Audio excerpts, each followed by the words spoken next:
Most people know the story of Noah's Ark, animals, rain, a flood. But that is not the real story. Behind the ark is a warning, a judgment, and a mercy that few people ever examine. And once you see it, you will never read Genesis the same way again. The story is often simplified. God saw wickedness. Noah built an ark. The world flooded. Life restarted.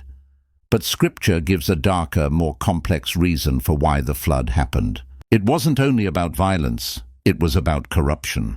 Genesis says the earth was filled with violence, and that all flesh had corrupted their way. This wasn't just moral decay, it was a collapse of order, justice, and obedience. Humanity was still breathing, but spiritually dead. And God saw that the direction of the world could not be reversed without intervention. Noah wasn't chosen because he was powerful. He was chosen because he was faithful. Scripture says Noah walked with God. While the world followed desire, Noah followed instruction. For decades he built an ark with no rain in sight. Faith looked like foolishness. The ark was not just a means of survival. It was a line of separation. Inside the ark, obedience, trust, and life. Outside the ark, rejection, mockery, and judgment. The ark was God's mercy offered before his judgment. One detail is often overlooked.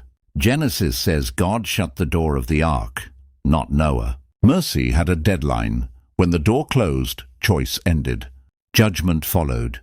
The flood was not about destruction. It was about preservation. God saved humanity through obedience, not popularity. And Jesus later said the end would come the same way. Quiet, ignored, sudden. But there is a detail in Noah's story that connects directly to the cross, a symbol hidden in the ark itself. And that changes everything. Subscribe for part 2. Because the Bible always reveals more than we expect.